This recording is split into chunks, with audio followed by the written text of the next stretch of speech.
Halo, saya pengamat militer kembali bersama Mesin Perang Channel. Pasca tuduhan pencurian data pesawat tempur KF-21 Boromei oleh insinyur Indonesia, hubungan Korea Selatan dan Indonesia merenggang. Kunjungan Defense Acquisition Program Administration atau DAPA ke Indonesia pada beberapa waktu yang lalu, kedua negara sepakat melanjutkan kerjasama pengembangan pesawat tempur KF-21 Boromei. Kunjungan yang disertai pertemuan Kepala DAPA Seok Jong-gun dengan Wakil Menteri Pertahanan Indonesia Doni Hermawan Tovanto dilaksanakan pada Jumat 21 Maret 2025 di kantor Kementerian Pertahanan Indonesia. Dalam pertemuan tersebut, keduanya membahas isu strategis pertahanan serta membahas proyek dan agenda kerjasama pertahanan lainnya. Salah satu pembahasan keduanya yakni kerjasama pengembangan pesawat tempur KF-21 Boromei, yang mana kedua negara kembali sepakat untuk terus bekerjasama mengembangkan pesawat tempur KF-21 Boromei. Meski pihak Indonesia meminta penyesuaian pembayaran cost share kepada Korea Selatan dari 1,6 triliun won menjadi 600 miliar won, namun Korea Selatan tetap melihat Indonesia sebagai mitra strategis dalam pengembangan pesawat KF-21 Boromei.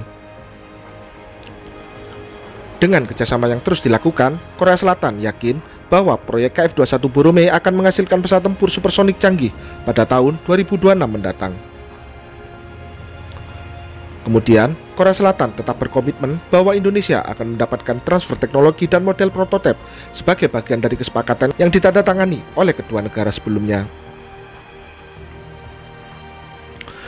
Di sisi lain dari pertemuan tersebut, sebelumnya PT Dirgantara Indonesia telah membidik transfer teknologi dan offset dari Korean Aerospace Industries, yakni dengan terlibat dalam perakitan akhir, uji terbang, sertifikasi, pemeliharaan dan perbaikan atau MRO pesawat tempur KF-21 Boromei saat prototipe pesawat masuk tahap produksi massal. Untuk itu, PT Dirgantara Indonesia saat ini tengah fokus mempersiapkan kemampuan untuk ikut terlibat dalam produksi massal pesawat tempur generasi ke-4,5 ini. Kemudian, offset dan TOT yang juga diincar oleh pemerintah Indonesia melalui PT Dirgantara Indonesia terkait kemampuan operasi dan pemeliharaan yang mencakup integrated logistic support, pengembangan sistem latihan untuk pilot dan teknisi, serta kemampuan untuk menyelesaikan masalah atau troubleshooting saat operasional. Kemudian, juga mencakup kemampuan modifikasi dan upgrading, yaitu melakukan desain integrasi dan resertifikasi unique requirement berupa drag chute, eksternal fuel tank, dan air refueling, serta melakukan integrasi sistem persenjataan baru, avionik, sensor, dan elektronik. Di sisi lain, Korea Selatan saat ini tengah mengembangkan mesin jet tempurnya sendiri. Hal ini karena Korea Selatan tak bisa selamanya menggunakan mesin buatan ekspor untuk pesawat tempurnya. Pengembangan pesawat tempur ini diinisiasi oleh Kementerian Perdagangan, Industri dan Energi Korea Selatan, serta bermitra dengan Defense Acquisition Program Administration atau DAPA.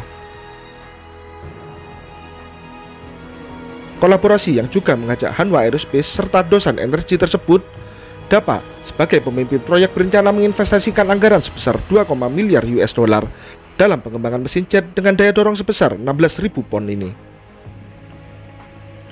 Kemudian, untuk mewujudkan tersebut, maka pihak berwenang akan mempercepat studi kelayakan awal. Rencana pengembangan mesin jet untuk pesawat tempur dan drone atau UAV ini bersamaan dengan pengembangan pesawat tempur generasi ke-4,5 KF-21 Boromei yang saat ini terus dilakukan uji coba. Diproyeksi, jika KF-21 Boromei telah masuk produksi massal, maka mesin jet yang dikembangkan dalam negeri oleh Korea Selatan akan digunakan pada pesawat tempur KF-21 Boromei.